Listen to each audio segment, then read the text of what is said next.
네, 오늘도 예배 자리에 나오신 모든 성도님들을 주님의 이름으로 환영하고 축복합니다. 우리 옆 사람과 이렇게 인사하면 좋겠습니다. 벌써 수요일입니다. 인사하겠습니다.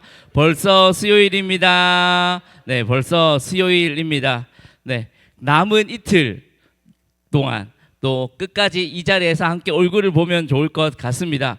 제가 첫날, 둘째 날은 대략적으로 인원이 50명이 안 넘었던 걸로 기억을 하고 있습니다.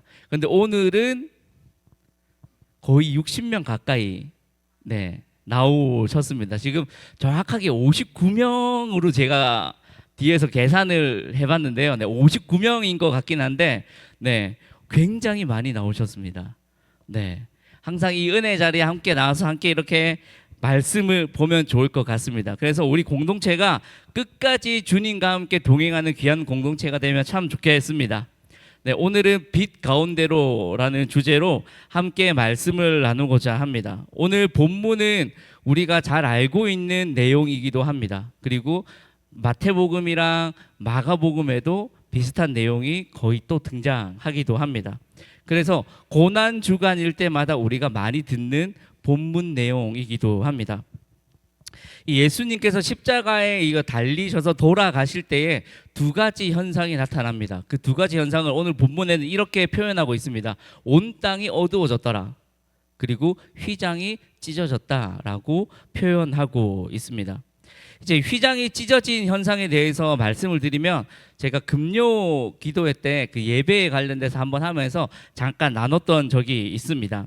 1년에 한번 대속죄일에만 들어갈 수 있었던 그 하나님의 임재하시는 장소를 이제 성소와 지성소를 나누어서 딱 구분해서 하나님이 임재하시는 그 지성소를 딱 나눠 놓는 그 휘장이 있었습니다. 그 휘장이 이제 찢어지는 그 사건은 예수님의 대속적인 그 죽음, 십자가의 죽음으로 특별한 날, 특별한 사람만 들어갈 수 있었던 그곳에 우린 누구나 예수 그리스도를 영접하는 자면 누구나 하나님을 만날 수 있는 그 지성소로 들어갈 수 있는 길이 열리게 된 사건입니다.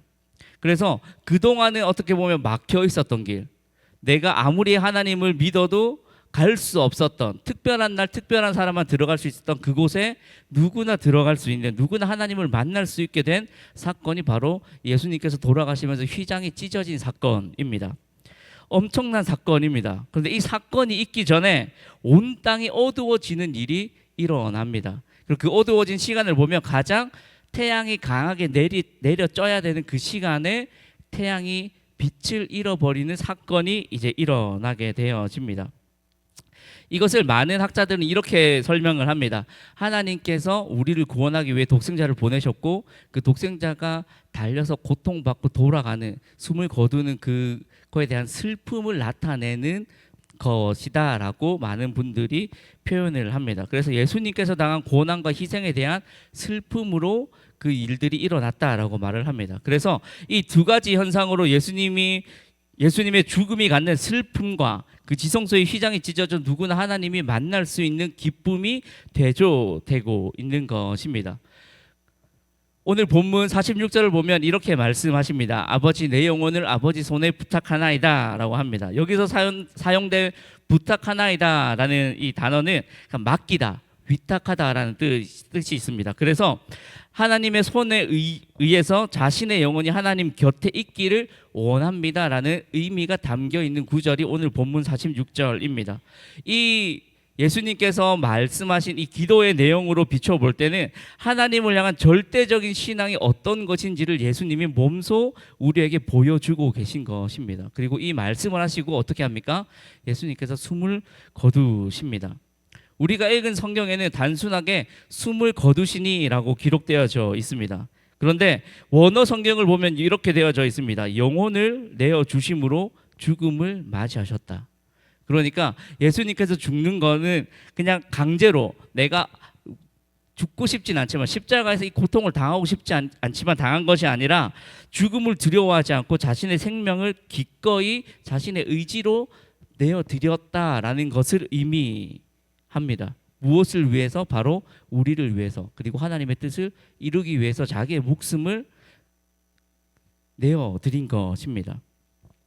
이제 여기까지가 우리가 잘 아는 내용인 것 같습니다. 그래서 많은 경우 저도 이제 설교를 듣고 이렇게 할 때 많은 경우 여기서 하나님께서 예수님을 이렇게 보내셔서 예수 그리스도가 십자가에서 이러한 고통을 받고 십자가에 달려 돌아가셨습니다. 그래서 우리는 이 예수님의 사랑을 잘 기억하고 마음속에 새겨야 합니다라고 마무리할 때가 많고 이 정도로 기억하고 넘어갈 때가 많은 것 같습니다. 그런데 오늘 본문을 가지고 묵상하고 기도하는 가운데에 여기서 끝나면 안 되겠다라는 마음을 좀 많이 주셨던 것 같습니다. 왜냐하면 이 사건 어두워지고 그리고 휘장이 찢어지는 이 사건은 우리의 삶에서도 나타나야 되는 십자가의 사건이기 때문에 그렇습니다.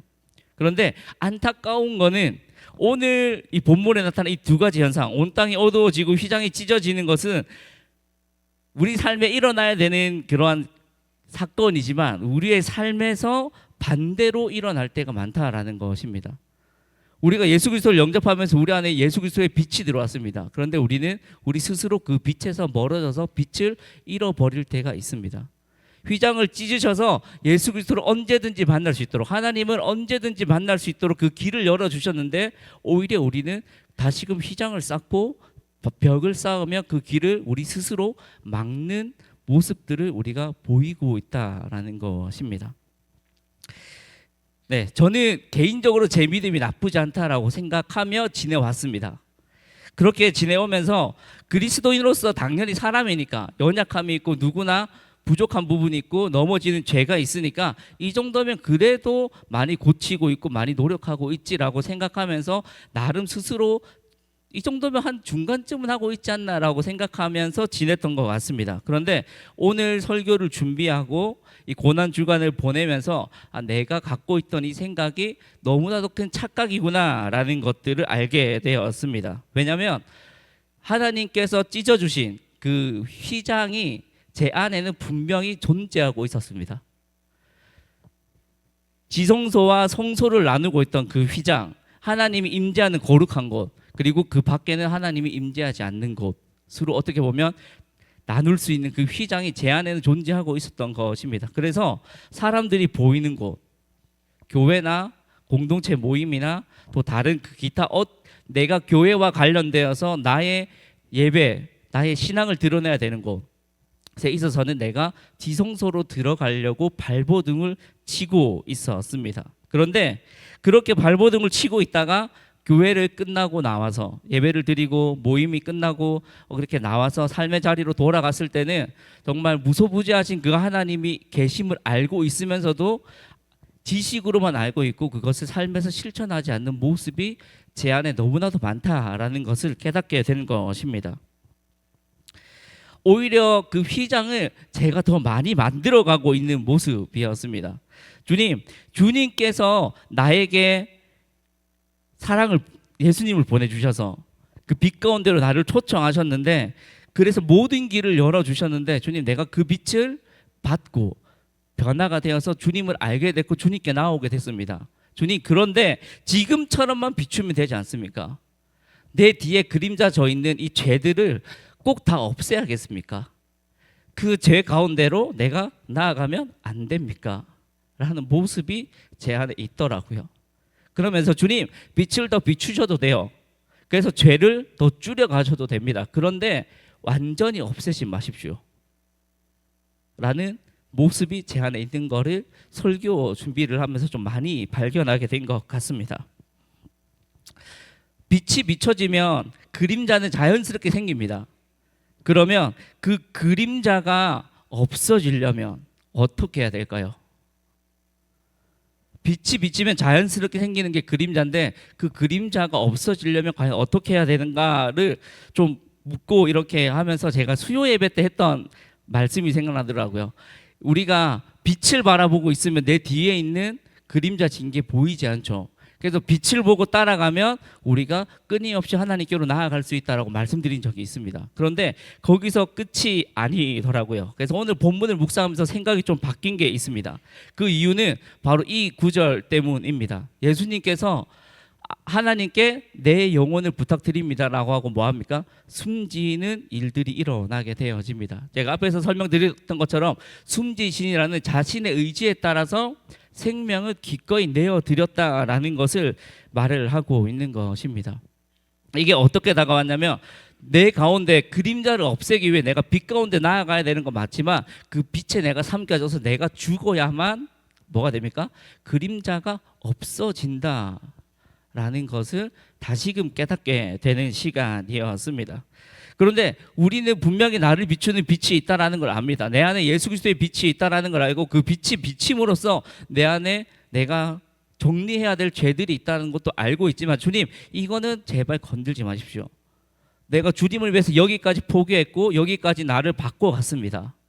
근데 여기까지 꼭 바꾸셔야겠습니까? 라고 하나님께 물으면서 끊임없이 그 죄를 타협하려고 하는 모습들이 존재하더라는 것입니다.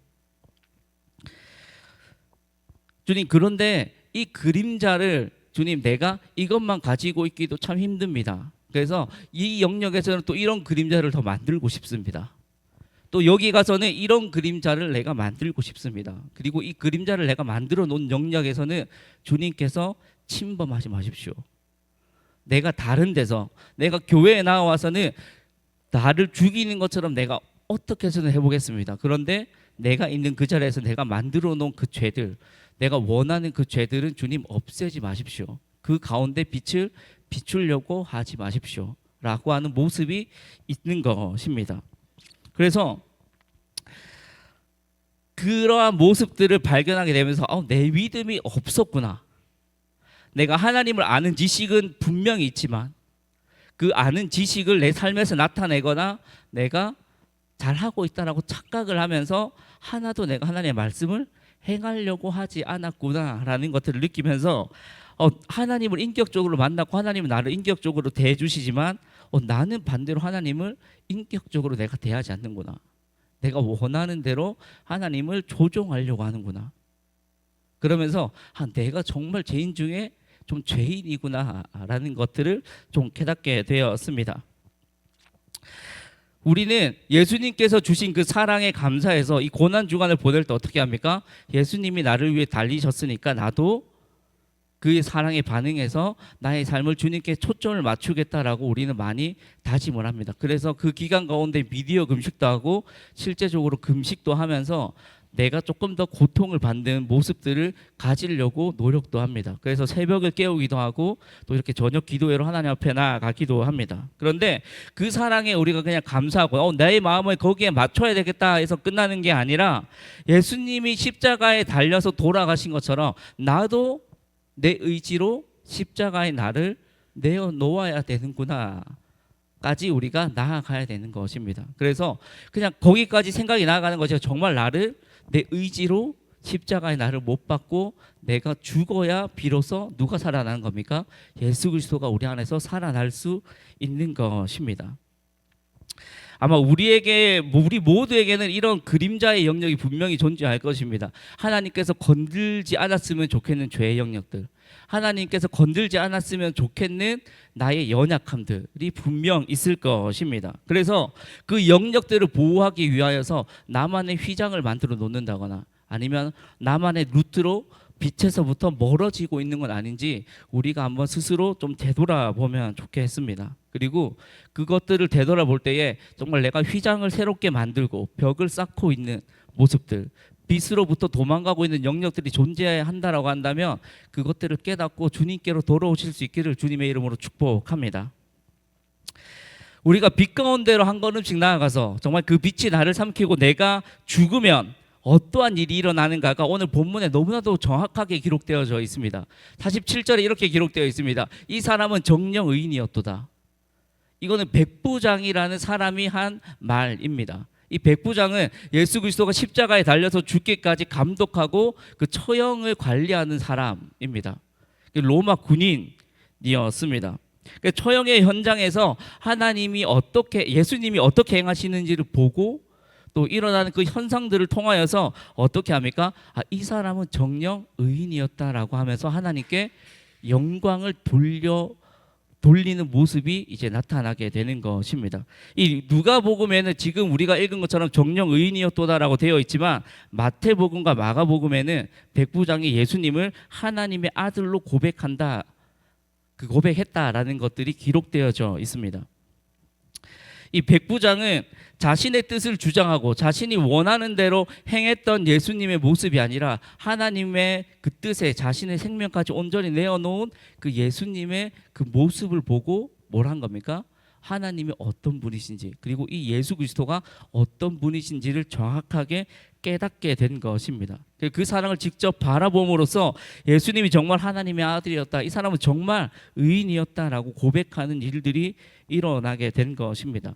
그래서 내가 빛 가운데로 걸어가고 그 빛이 나를 삼켜서 내가 죽기 시작하면, 내가 죽으니까 내 안에 있는 예수 그리스도의 빛이 자연스럽게 내 주변에 비치는 삶을 살아가게 되는 것입니다. 그래서 나를 통해서 누가 드러나는 겁니까? 예수 그리스도가 드러나는 것이고, 예수 그리스도의 이름이 영광받는 일들이 일어나게 되는 것입니다. 그래서 내가 죽어야, 꼭 내가 죽어야 내 안에 계신 예수 그리스도의 빛이 드러나는 것입니다. 그런데 이 내가 죽는 것은 앞에서 설명드렸듯이 그냥 억지로 하기 싫은데 억지로 죽이는 것이 아니라 뭡니까? 내 의지로, 주님, 내가 십자가에 나의 연약함들, 나의 이 부족한 부분들 못 받겠습니다. 내가 죽겠습니다. 그 영역 가운데에 주님의 사랑으로 내가 채워나가겠습니다라는 자기 결정으로 하나님 앞에 목숨을 내어놓듯이 나를 내어놓아야 비로소 출발점에 설 수 있는 것입니다. 그 죄를 없애기 위해, 죄를 정리하기 위해, 내 그림자를 없애기 위한 출발점에 우리가 설 수 있는 것입니다. 그런데 우리가 조심해야 되는 영역들이 있습니다. 48절 말씀에 보면 이를 구경하려 온 사람들, 그러니까 예수님이 십자가에 달려서 죽는 그 장면을 구경하려고 모인 사람들이 어떻게 됩니까? 예수님이 돌아가는 그 모든 장면을 보고 가슴을 치며 돌아가는 일들이 일어나죠. 근데 많은 성경학자들이 이 사람들이 가슴을 치며 돌아갔던 행위를 어떻게 바라보고 있느냐라고 하면, 이 유대 사회에서는 자신이 실수했다, 내가 지금까지 한 행동이 후회된다 했을 때 가슴을 치는 게 일반적인 모습입니다. 그러니까 뭡니까? 예수 그리스도를 십자가에 못 박은 것이 후회된다, 잘못했다, 원통하다, 내가 잘못했다라고 하면서 가슴을 치고 돌아간 것입니다. 그런데 백부장과는 다르죠. 백부장은 어떻게 했습니까? 하나님께 영광을 올려드렸죠. 그래서 정말 이 사람은 하나님의 아들입니다, 이 사람은 정말 의인입니다라고 고백을 했고, 근데 이들은 가슴만 치고 돌아갔습니다.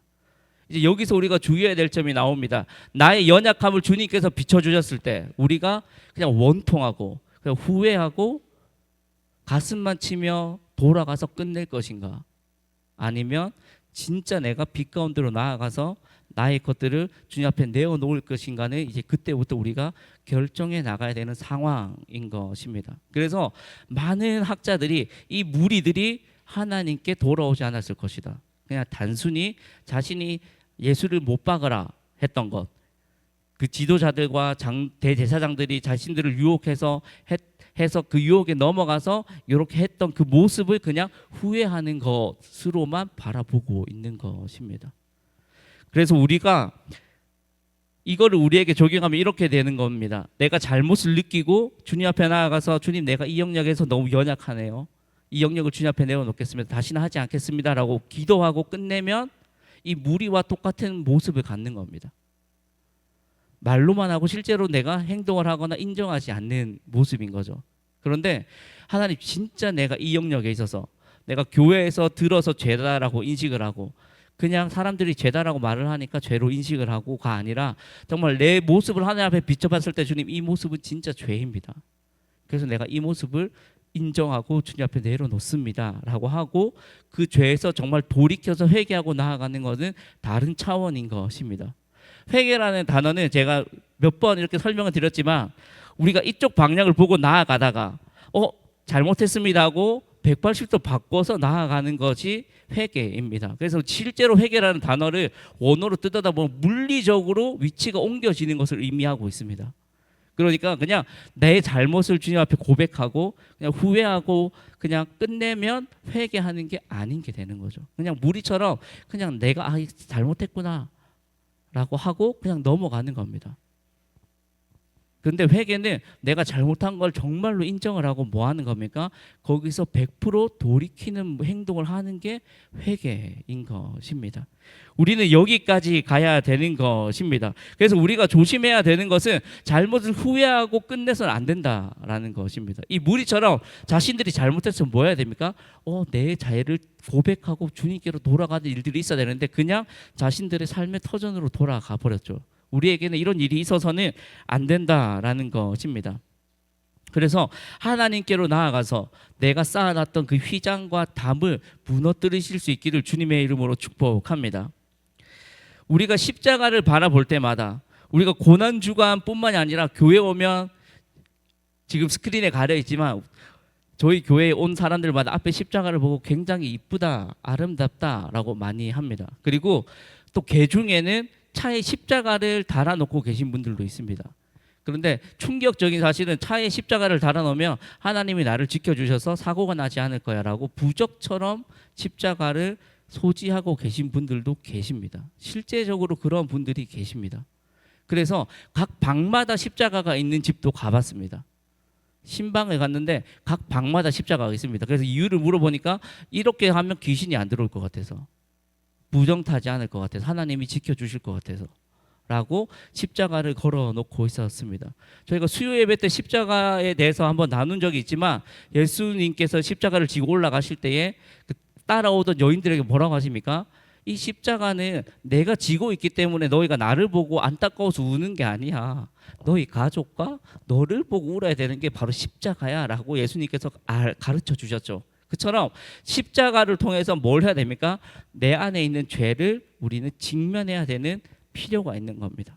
십자가를 볼 때마다 그냥 예수님의 사랑을 기억하고 끝내는 것이 아니라 그 십자가의 사랑을 가지고 십자가를 가지고 내 안에 있는 그림자들, 하나님과 막혀 있는 담들, 죄가 뭐가 있는가, 방해물들이 뭐가 있는가, 가시가 뭐가 있는가를 끊임없이 점검하고 직면하는 모습들이 필요한 것입니다. 그래서 누가복음에서 우리에게 계속 던지는 메시지 중에 하나는 이런 메시지가 있습니다. 사람이 무엇을 보느냐에 따라서 자신의 삶이 달라진다라는 메시지를 누가복음에서는 끊임없이 던집니다. 그래서 오늘 거기서도 백부장이 바라본 것과 실제로 무리들이 바라본 것 똑같았습니다. 그런데 어떻게 바라보느냐에 따라서 그들의 삶의 방향성은 180도 달라지는 모습을 보인 것처럼 우리를 변화시킬 수 있는 건 뭡니까? 십자가의 그 사랑, 예수 그리스도의 보혈입니다. 우리가 그것을 바라보고 그것을 내 삶 가운데 흘려보내기 시작할 때에 나의 죄들이 변화가 되는 일들이 일어나게 될 것입니다. 그래서 우리가 먼저 삶의 변화를 일으키기 위해서는 그 십자가의 보혈을 뭘 해야 됩니까? 그 십자가의 보혈로 나를 더 정확하게 들여다볼 필요가 있는 것입니다. 그리고 회피하지 않고 인정하고 하나님 앞에 무릎 꿇고 나아가야 되는 모습들이 우리 안에 있는 것입니다. 그리고 우리가 이렇게 나아가기 시작할 때에 아직까지 무너지지 않았던 죄의 영역들, 아직까지 내가 정리하지 못했던 그 죄의 영역들이 무너지게 될 것이고 정리가 되게 될 줄 믿습니다. 왜요? 우리가 보혈을 의지하고 주님 앞에 나아갔기 때문에, 내 죄를 인정하고 주님의 보혈을 있는 그대로 인정했기 때문에 우리가 변화될 수 있다라고 생각을 합니다. 사랑하는 성도님들, 우리가 이 기간, 사순절 기간 40일이라는 굉장히 긴 시간들을 보내면서 그냥 단순히 1년에 한 번 있는 교회의 한 절기, 그냥 우리가 매년 맞이하는 추석과 설 같은 그러한 절기로 보내지 않으셨으면 좋겠습니다. 저도 그냥 형식적으로 습관적으로 많이 보냈던 것 같습니다. 그런데 이번에 이렇게 보내면서 좀 많이 돌아보게 되는 것 같습니다. 저의 신앙에 대해서, 저의 삶에 대해서 많이 돌아보는 시간이 되는 것 같습니다. 그리고 확실히 하나님 앞에 좀 무릎 꿇고 나아가는 영역들이 생기고 있는 것 같습니다. 저도 기도하고 있는 것 중에 하나가, 주님, 내가 이것들을 멈추지 않을 수 있게 도와주십시오. 이게 언제 정리가 되고 100% 해결될지 모르겠지만 주님 이게 해결된다라고 할지라도 안심하지 않고 끝까지 이 영역을 두고 기도하며 나아갈 수 있게 나를 도와주십시오라고 지금 계속 기도하고 있긴 합니다. 그러다 보니까 그 영역들이 있을 때마다 그러한 마음들이 올라올 때마다 컨트롤한다라고 하면 좀 그렇지만 조금 기도할 수 있는 힘이 생기는 것 같습니다. 그래서 이렇게 나아가다 보면 결국에는 변화될 수 있겠구나라는 희망도 보이는 것 같습니다. 그래서 우리가 끊임없이 그 십자가를 우리 삶 가운데 정말 심어서 그 십자가로 나를 바라보고 내 안에 있는 죄를 직면하고 그 죄를 인정하실 수 있기를 주님의 이름으로 축복합니다. 그리고 그 죄를 주님 앞에 가지고 나아가서 정리하실 수 있기를 주님의 이름으로 축복합니다.